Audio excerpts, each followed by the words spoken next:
আজিকালি খুব ট্ৰেণ্ডত চলি আছে বেণ্টো কেকছ। তো আজি মই লৈ আহিছোঁ চকলেট বেণ্টো কেকৰ ৰেচিপি। বেণ্টো কেকৰ বাবে কিমান মেজাৰমেণ্টৰ স্পঞ্জ বনাব লাগে তাকে আজিৰ এই ভিডিঅ'টোত শ্বেয়াৰ কৰিম। আজি মই দুটা বেণ্টো কেক বনাইছোঁ একেলগে আৰু সেইকাৰণে মই হাফ কেজিৰ ওজনৰ স্পঞ্জ বনাইছোঁ আৰু লগতে আজি মই দেখাম বেণ্টো কেকৰ বাবে কাটিং কেনেকৈ কৰিব লাগে কেকৰ স্পঞ্জ সেয়াও মই দেখাম। তো আহক বেছি সময় পলম নকৰাকৈ ভিডিঅ'টো ষ্টাৰ্ট কৰোঁ।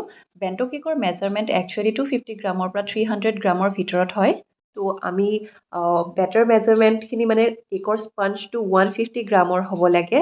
তো 150 গ্ৰামৰ হ'বলৈ হ'লে যিহেতু আজি মই দুটা চকলেট বেণ্টো কেক বনাম, তো মই হাফ কেজি ৱেইটৰ কেকৰ বেটাৰ বনাই ল'ম। ইয়াতে মই দিলোঁ দুটা egg, half cup powder sugar, vanilla essence 1 teaspoon. এইখিনি এতিয়া মই হেণ্ড মিক্সাৰ এটাৰ সহায়ত বিট কৰি ল'ম। 3 to 4 মিনিটমান বিট কৰিম যাতে এটা ধুনীয়া ফ্লাফি টেক্সচাৰ হয়। যদি আপোনালোকে এটা বেণ্টো কেক বনাম বুলি ভাবে তেনেহ'লে আজি যিখিনি মেজাৰমেণ্ট মই দেখাইছোঁ তাৰ আধা ল'ব। যেনে মই দুটা এগ দিছোঁ তাতে এটা দিব পাৰিব।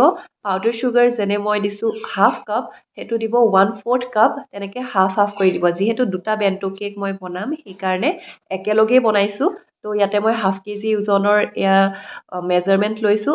এইখিনি হাফ কেজি যদি চকলেট কেক বনাব বিচাৰে তেনেহ'লে এই গোটেইখিনি দিব পাৰিব।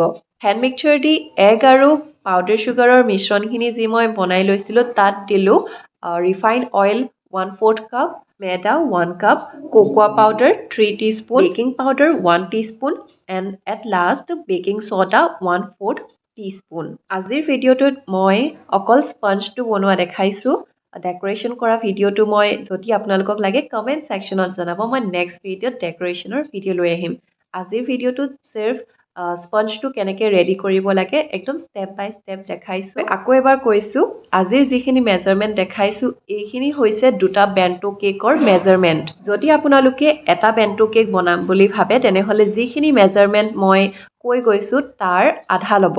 এইখিনি মেজাৰমেণ্ট হাফ কেজি ওজনৰ যদি চকলেট কেক বনাম বুলি ভাবে তেনেহ'লে এই গোটেইখিনি এটাতে দিব পাৰিব। বেটাৰটোৰ কনচিষ্টেঞ্চিৰ বাবে লিউকৱাৰ্ম মিল্ক মই ইয়াতে ফাৰ্ষ্ট এচামুচ দিলোঁ, তাৰপিছত মিক্স কৰি ল'লোঁ, তাৰপিছত আৰু এচামুচ দিছোঁ।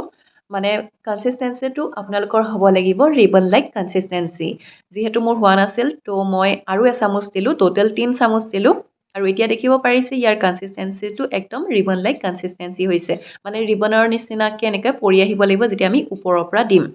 যদি আৰু গাখীৰ প্ৰয়োজন হয় তেনেহ'লে আৰু এচামুচ দি দিব পাৰে। মোৰ 3 চামুচত হৈ গৈছে। এতিয়া মই দুটা মাগ লৈছোঁ, ষ্টীলৰ মাগ। ইয়াতে মই ৰিফাইণ্ড অইল ধুনীয়াকৈ সানি লৈছিলোঁ ব্ৰাছেৰে আৰু তাৰ ওপৰত মেদা অলপমান স্প্ৰিংকল কৰি দিছোঁ গোটেই মাগটোত। আৰু এতিয়া এই বেটাৰখিনি ইকুৱেলি ডিভাইড কৰি দিছোঁ দুইটা মাগত। যিহেতু মই দুটা বেণ্টো কেক বনাম সেইকাৰণে দুইটা মাগতে ইকুৱেলি ডিভাইড কৰি লৈছোঁ। তো এতিয়া আহক বেক কৰি লওঁ। ইয়াতে কুকাৰতো দি দিব পাৰে দুইটা মাগ বা পেনতো দিব পাৰে বা অ'ভেনত দিলে 180 ডিগ্ৰী চেলচিয়াছত দিব টিল 40 to 45 মিনিটছ। নেক্সট আহক আমি এতিয়া চাওঁ কেক কাটিং মানে লেয়াৰ বাই লেয়াৰ কেনেকৈ কাটিবলৈ লাগে বেণ্টো কেকৰ বাবে। ইকুৱেলি গোটেইকেইটা লেয়াৰ কাটিবলৈ লাগে, তেতিয়াহে কেকটো মানে অকল বেণ্টো কেকৰ বাবে নহয়, যিকোনো ক্ৰীম কেক লেয়াৰ কেক বনাব যদি বিচাৰে তেনেহ'লে লেয়াৰকেইটা সমান হ'ব লাগে। কেনেকৈ সমানভাৱে লেয়াৰকেইটা কাটিবলৈ পাৰি তাৰ আজি এটা ইজি ট্ৰিক আপোনালোকক শ্বেয়াৰ কৰিম। গতিকে আহক চাওঁ। কেকৰ স্পঞ্জকেইটা মই ডিমল্ড কৰি ল'লোঁ মাগকেইটাৰ পৰা, ইজিলি ডিমল্ড হৈ গ'ল। এতিয়া দেখিব পাৰিছে কেকৰ স্পঞ্জটো কিমান মানে স্পঞ্জি হৈছে। এতিয়া আহক কাটিং কৰোঁ। ওপৰৰ পৰ্চনখিনি কাটি লৈছোঁ, এইখিনি আমি ছাইড কৰি থৈ দিওঁ। এতিয়া ফাৰ্ষ্টৰ লেয়াৰটো এনেকুৱাকৈ কাটি লওঁ আৰু মই এনেকৈয়ে কাটোঁ। ফাৰ্ষ্টে অকণমান অকণমান কাট গোটেই গোটেই ৰাউণ্ডটোতে দি দিওঁ, তাৰপিছত কাটি দিওঁ। এতিয়া সেইটো মেজাৰমেণ্টত মই ছেকেণ্ড লেয়াৰটো কাটি লৈছোঁ আৰু তেনেকৈ থাৰ্ড লেয়াৰটো মই এনেকৈ মিলাই ল'ম। এতিয়া চাব পাৰিছে এতিয়া সমান হৈছেনে নাই আমি চাই লওঁ আৰু যিখিনি অকণমান বাঢ়ি থকা নিচিনা লাগিছে সেইটো এনেকৈ মিলাই কাটি ল'ম। যদি ওখ চাপৰ হৈ থাকে তেনেহ'লে এনেকৈ কাটি লৈ আমি মিলাব পাৰোঁ। এয়া তিনিওটা লেয়াৰ সমান হৈছে আৰু এতিয়া ছেকেণ্ড কেকটো কাটিবলৈ কাৰণে মই ইটো মেজাৰমেণ্ট লৈ ল'লোঁ আৰু ফাৰ্ষ্ট লেয়াৰটো প্ৰথমতে ৰাখি লৈছোঁ ছাইডত আৰু ছেকেণ্ড লেয়াৰটো কাটিছোঁ, এয়া দেখিছে সমান হৈছে। আৰু তেনেকৈ আৰু ইটো লেয়াৰটো মই কাটি ল'ম। তেনেকৈ গোটেই তিনিওটা লেয়াৰ সমানভাৱে কাটা যায়। এইটো এটা ইজি ট্ৰিক হয় লেয়াৰকেইটা সমানকৈ কাটিবলৈ। মই এতিয়া এইকেইটা কেক ডেকোৰেশ্যন কৰিম, ইয়াতে ক্ৰীম দিম, সেইকাৰণে এনেকৈ গোলকৈ কাটি লৈছোঁ, পিচ কৰি কটা নাই, এনেকুৱাকৈ লেয়াৰ হিচাপে কাটিছোঁ।